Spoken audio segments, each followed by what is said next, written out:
Assalamualaikum warahmatullahi wabarakatuh. Nama saya Arinova Susila.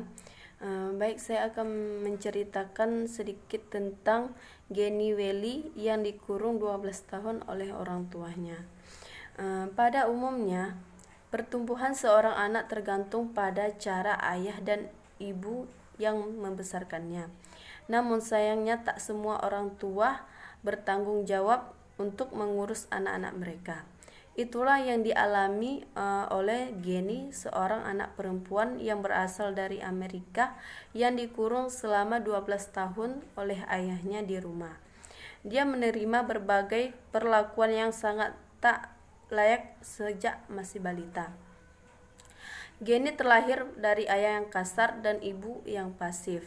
Sang ayah tak menginginkan keberadaan buah hati sehingga membuatnya melantarkan anak-anaknya. Akibatnya, pertumbuhan Geni menjadi perbedaan dari anak-anak kebanyakan. Kondisi fisik dan mentalnya mengalami keterbelakangan, bahkan anak perempuan yang malang ini menunjukkan perilaku seperti kelinci akibat dibesarkan dengan cara yang salah. Dia pun disebut-sebut sebagai fenomena mengejutkan di dunia psikologi. Anak perempuan ini tak tumbuh seperti manusia, melainkan seperti kelinci. Ayah Geni yang bernama Clark Willy dan ibunya yang bernama Irene Oglesby, dan mereka mempunyai anak laki-laki. Geni lahir pada tahun 1957 dengan penyakit hemoragik yang membuatnya lebih mudah mengalami pendarahan. Geni juga mengalami dislokasi pinggul bawaan sehingga harus menggunakan alat khusus. Dia pun terlambat bisa berjalan. Kemudian saat usianya 14 bulan, Geni mengalami tanda-tanda malnutrisi sehingga pertumbuhan fisiknya agak terhambat. Seorang dokter pun juga berkata kalau kemungkinan Geni mengalami keterbelakangan mental.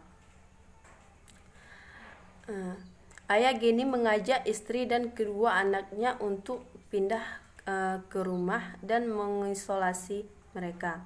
Geni yang masih balita pun mulai dikurung ayahnya di kamar tidur belakang rumah selama sekitar 13 jam sehari.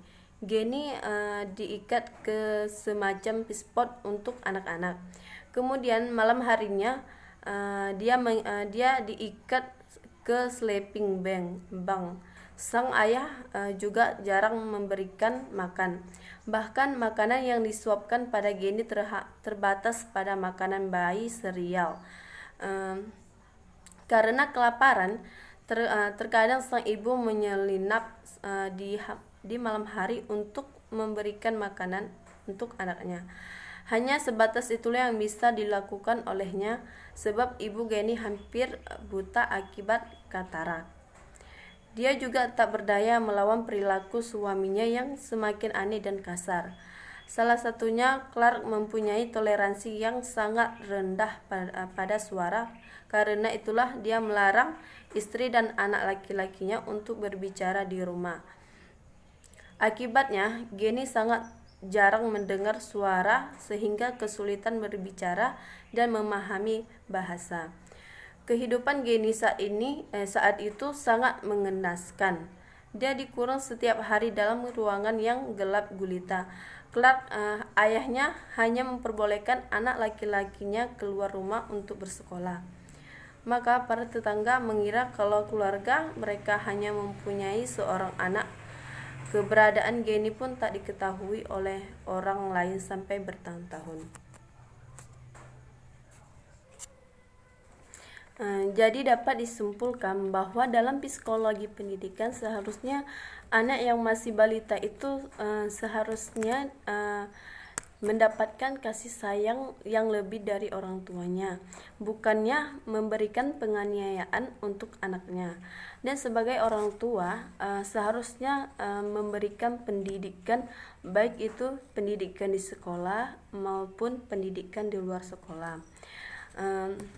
Bertanggung jawab, tidak pilih kasih, berinteraksi dengan anak setiap hari, memberikan pujian, mengajarkan anak mandiri dan gaya hidup sederhana. Baik, mungkin hanya itu yang dapat saya sampaikan. Lebih dan kurang saya mohon maaf. Saya akhiri. Assalamualaikum warahmatullahi wabarakatuh.